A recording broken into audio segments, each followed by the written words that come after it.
I moved into the apartment on a Tuesday, the kind of gray, rainy afternoon na parang sinasadya talagang padilimin ang mood mo. The building wasn't fancy, but it was cheap, close to my new work, and most importantly, available immediately. Fresh start, I told myself while dragging my suitcase down the narrow hallway. New job, new city, new apartment, leave everything else behind. My unit was 4C, 4th floor, corner unit. Right across the hall was 4B. The door to 4B was closed when I passed it, but I could hear something faint on the other side, like a TV turned down low, or someone talking in a soft voice. I didn't think much of it. People have their own lives behind their doors. I was just hoping mine would finally calm down. Inside 4C, the air smelled like old paint and dust. The landlord had promised freshly cleaned, but the streaks on the windows and the faint outline of previous furniture on the walls told a different story. Still, it was mine. I unpacked slowly, putting clothes in the small closet, setting up my laptop on the wobbly kitchen table, trying not to think about all the reasons I'd left my last place so suddenly. By evening, I was exhausted. I heated instant ramen, sat on the floor with my back against the wall, and listened. The building had that typical apartment soundscape.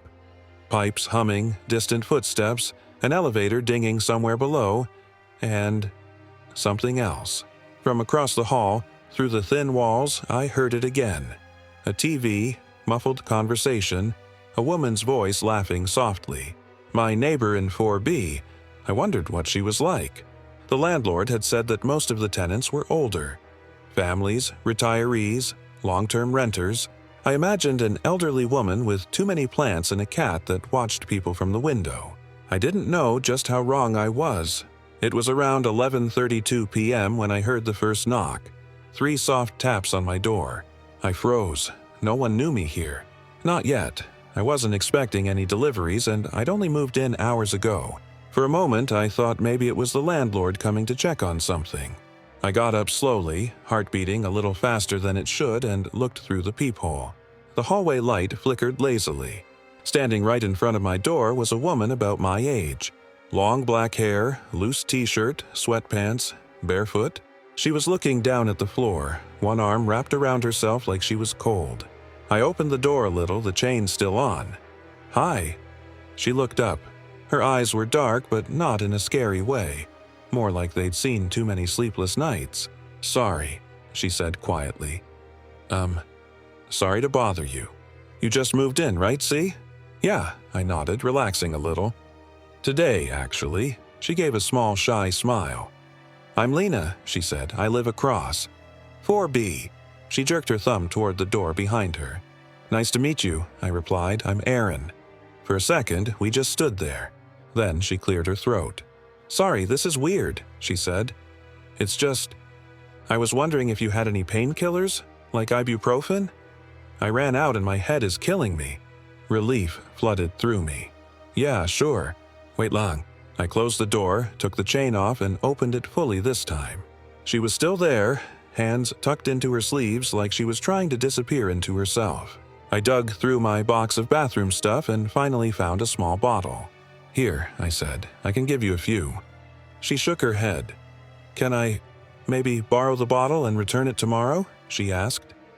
"I don't want to take more than you can spare." "It's fine," I insisted. "I have another pack in my bag somewhere." I pressed the bottle into her hand. Her fingers brushed mine. Cold, almost too cold, but I blamed the drafty hallway. "Thank you," she said softly. "You're kind. Most people in this building, they don't really talk. Maybe they're just shy," I offered. She smiled, but it didn't quite reach her eyes. "Maybe," she said. "Well, good night, Aaron." "Good night." She turned, walked the few steps to 4B, and slipped inside. The door closed with a quiet click. I went back into my apartment, telling myself it was nice to have at least one friendly neighbor. If only the story ended there. The next morning, I woke up to the sound of voices in the hallway. I checked the time, 7:15 a.m. Too early for drama, I thought. Curiosity won, so I peeked through the peephole. The landlord, Mr. Patel, was talking to a couple in their 50s. A man with a clipboard and a woman with a camera hanging from her neck. They were standing right in front of 4B. Like I said, Mr. Patel was saying. "The unit is still vacant, but I can let you in if you want to take photos for your report." Vacant? I frowned. No, that couldn't be right. Lena lived there. She'd literally borrowed painkillers last night. The woman with the camera nodded. "Yes, we need complete documentation of all units, especially the ones that have had incidents." The word made a cold shiver run down my spine. Mr. Patel unlocked the door to 4B and pushed it open. I expected to see a glimpse of Lena's messy living room, a couch, maybe that TV I'd heard. Instead, I saw nothing. No furniture, no TV, no boxes. Just an empty apartment. Bare floors, blank walls, a thin layer of dust that caught the morning light. The kind of emptiness that takes time to settle in. My heart thudded. Maybe she hadn't moved her stuff in yet? But then, where did she sleep? And what about the TV sounds last night? The muffled laughter? The bottle of painkillers in her hand? I watched the three of them step inside. The man with the clipboard made notes. The woman took photos. Mr. Patel shook his head and sighed. "Such a shame," he said. "She was very young." The woman glanced at him. "How long has it been?" "6 months," he replied. "Almost to the day. 6 months." My breath caught. The woman's voice lowered. "And there's been no activity here since?" "No," Mr. Patel said firmly. "I changed the locks myself. No new tenant has moved in. Too much history. It's hard to rent a place after something like that." "Something like what?" I pressed my ear to the door, heart racing. The man with the clipboard spoke next. "And the death was ruled." I didn't get to hear the rest because the hallway suddenly went quiet. I realized all three of them were standing at just the right angle to see the shadow under my door. Someone cleared their throat. I jumped back just as my doorbell buzzed. Panicking for no good reason, I smoothed my hair, pretended I'd just casually been getting ready, and opened the door. Mr. Patel gave me a polite smile. "Good morning, Aaron," he said.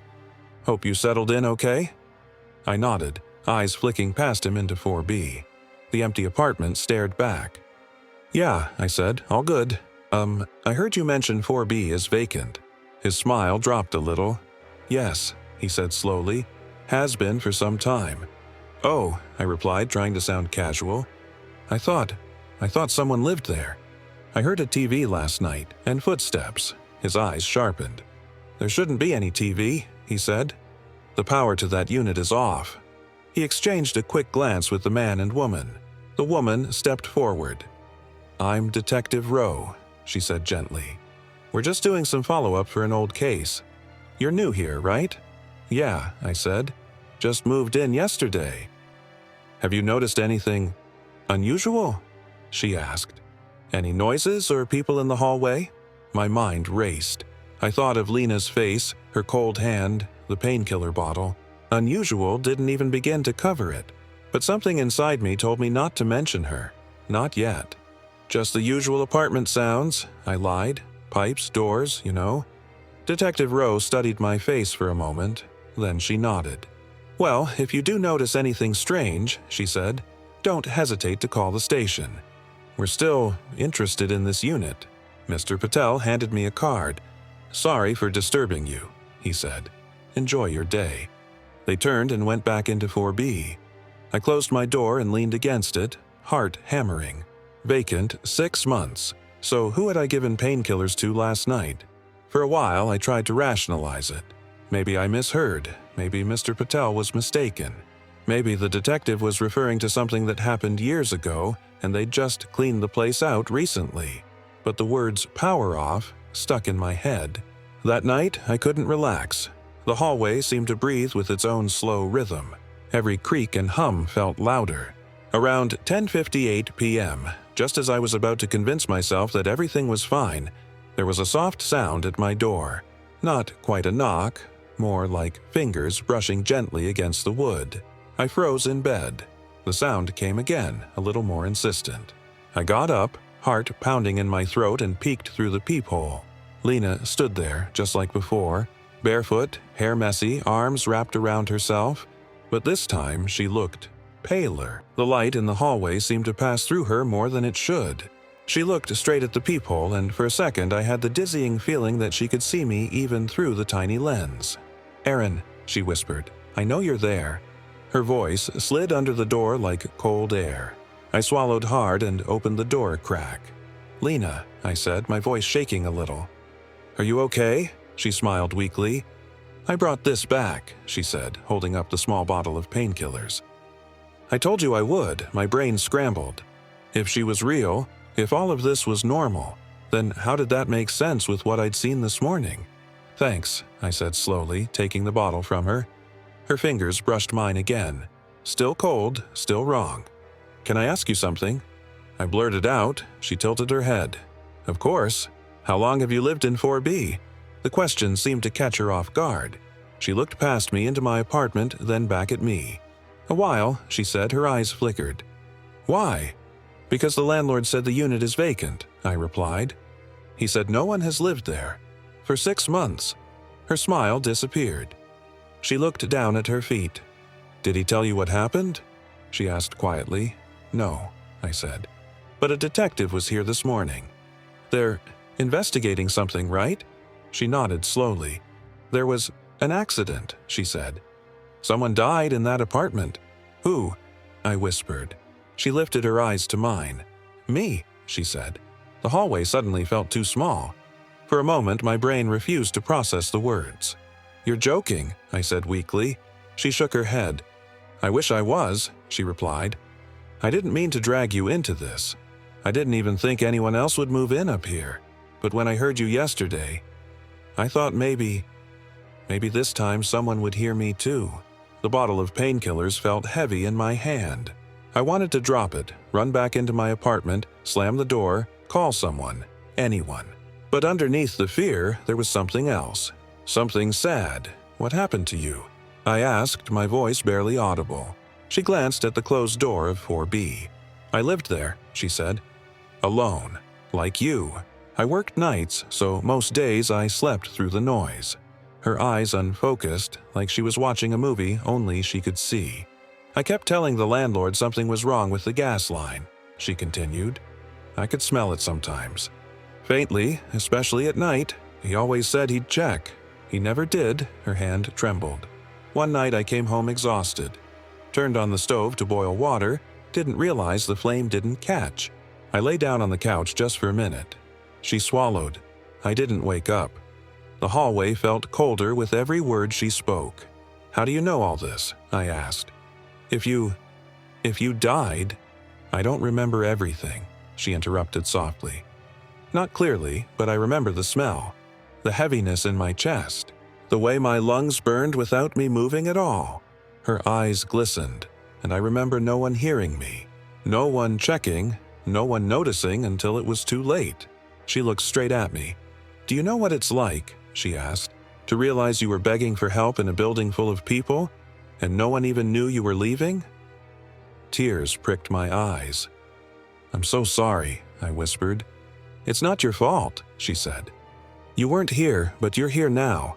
She took a tentative step closer. "They turned 4B into a crime scene," she said.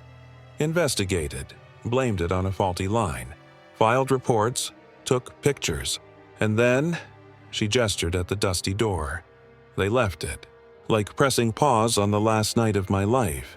I glanced at the bottle of pills. "Why come to me?" I asked. "Why now?" Her lips trembled. "Because you opened the door," she said simply. "You saw me, you talked to me. Do you know how long I've been knocking, and no one hears anything?" She looked suddenly desperate. "Please," she whispered, "I need you to do something for me." Every instinct in me screamed no, but another part of me, the part that had moved to this city alone, that knew what it was like to feel invisible, couldn't turn away. "What is it?" I asked. She took a deep breath she didn't need. "In my apartment," she said, "in 4B, there's a phone. Old cracked screen, blue case with a sticker." She swallowed. The night it happened, I recorded something. I don't know why. Maybe I knew, somewhere deep down, that no one would believe how long I'd been begging for help." Her fingers twisted the hem of her shirt. "Please go inside," she said. "Find it, show it to them. Make them see I wasn't just some careless tenant who forgot to pay attention. I tried. I stared at the closed door of 4B. The lock had been changed. The power cut. An official-looking notice still clung to the frame. "I don't have a key," I said. She smiled sadly. "You do," she replied. "You just don't know it yet." Before I could ask what she meant, the sound of footsteps echoed from the stairwell. Lena's eyes widened. "I have to go," she whispered. "They don't like it when I stay too long." "Who?" But she was already fading, edges blurring like smoke dissolving in the air. "Wait!" I reached out, my hand passed right through her. For a moment, all I felt was a blast of freezing air. Then she was gone. The hallway was empty. Just the hum of old lights, the quiet drone of the building. I was alone again, or at least I wanted to believe I was. That night, I didn't sleep.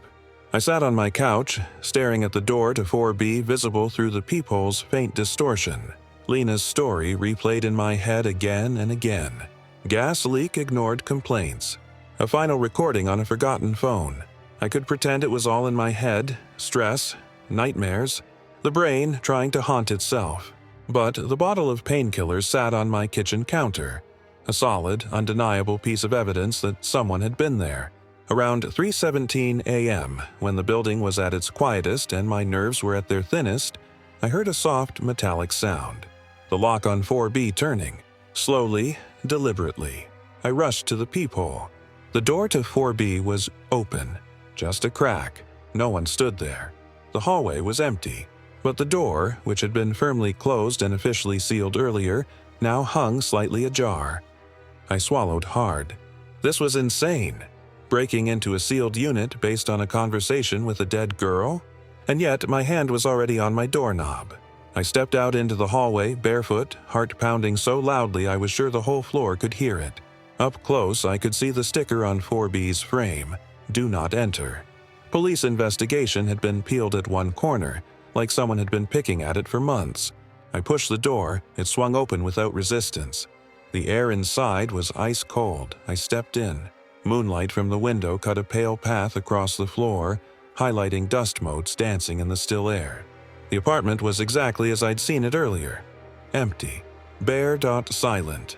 But underneath the faint smell of dust was something else. A whisper of gas, my stomach twisted. "Lena," I called out softly. No answer. Just the creaking complaint of old walls. I walked further in, every instinct screaming to turn back. In the living room, a faint shape caught my eye. A small rectangle on the floor near where a couch might once have stood. I knelt down. There it was. A phone with a cracked screen, blue case, a peeling sticker of a cartoon cat on the back. Just like she'd said, my hands shook as I picked it up. To my shock, the screen lit up. 3% battery. No way it should still hold charge after 6 months untouched. But it did. There was only one notification. One unplayed voice recording. "Please listen." My breath came shallow. I put the phone to my ear and pressed play. At first, there was just static. Then, Lena's voice. "Okay," she whispered, slightly breathless. "If anyone ever finds this, please, just listen." In the background, I could hear a faint hiss. Gas. "I've called the landlord 3 times, she continued. "You can hear it, right? It's not just in my head, I'm so dizzy. I think I'm going to pass out soon." Her breathing grew heavier. "If I don't wake up," she said, voice cracking, "please don't let them say I was careless." I told them. I begged them. I don't want to die alone and have everyone think it was my fault. There was a soft thud, like the phone dropping onto fabric. Her voice became muffled. "Please," she whispered, fading. "Please, someone hear me. Please." The recording ended with the hiss still growing louder. I lowered the phone, my hands numb. This was it. The proof she'd wanted someone to find. Suddenly, my lungs felt tight. The faint gas smell was stronger now. Panic surged through me. I rushed to the window and yanked it open, then hurried to the small kitchenette and twisted all the knobs off just in case. My fingers flew to my phone. I dialed the number Detective Rowe had left on her card. She answered on the second ring.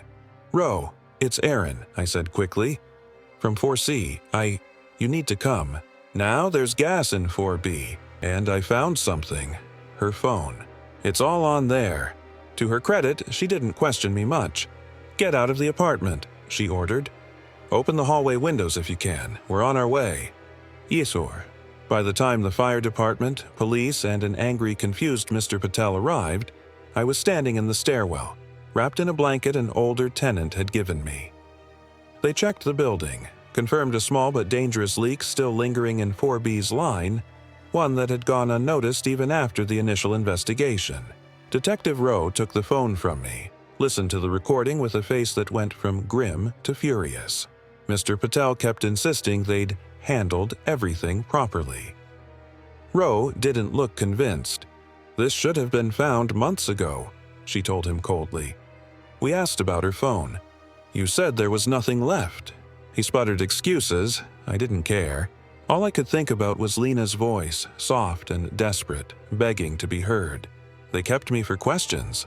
I told them as much as I could, about the smells, the open door, the feeling that something was wrong. I didn't mention ghosts, visions, cold hands knocking in the night. I just said I'd heard something and gone to check. It was enough. As the chaos slowly faded, Rowe pulled me aside. "You might have just saved lives," she said. "If another tenant moved in before this was fixed." She shook her head. "Thank you for calling." I nodded, too drained to respond. Behind her, through the open door of 4B, I thought I saw a figure standing briefly. A woman, face soft, eyes finally at peace. When I blinked, she was gone. Days passed, the gas line was replaced. The unit was aired out. Contractors came in and out, changing things, painting over stains, replacing any trace of the night Lena died. The building felt lighter somehow. One evening, as I was unlocking my door, Mr. Patel approached me. He looked tired. "I owe you an apology," he said quietly, "for earlier and for everything." I didn't know what to say to that. He shifted awkwardly. "We're planning to put a small plaque in the lobby," he said. "In her memory. She lived here 4 years. We treated her like a number on a form. That was wrong." He handed me something. Lena's phone. "Her parents wanted you to have this," he said. "They said you were the one who finally heard her." I stared at it, feeling that same cold weight in my palm. "Thank you," I said softly. After he left, I went into my apartment, sat on the couch, and turned the phone over in my hands. For a moment, I considered deleting the recording, letting it all fade. But some stories shouldn't be erased. They should be told. That night, for the first time since I moved in, the hallway felt completely quiet. No footsteps, no TV through the walls, no soft knocks at my door, just stillness. I looked out the peephole one last time, expecting, hoping, to see her standing there. There was no one. "Good night, Lena," I whispered anyway. Just as I turned away, my phone buzzed. A notification from the video app I used sometimes for editing. New project suggestion, the neighbor in 4B who no one heard. I stared at the screen. An idea formed slowly in the back of my mind. Maybe the best way to honor someone who died begging to be heard was simple. Tell her story. Show the world that behind every incident and every case file was a person who just wanted someone to listen. I picked up Lena's phone and mine, placed them side by side on the table, and opened a blank document. If people like watching scary stories online, I thought, then let them hear this one. A real one.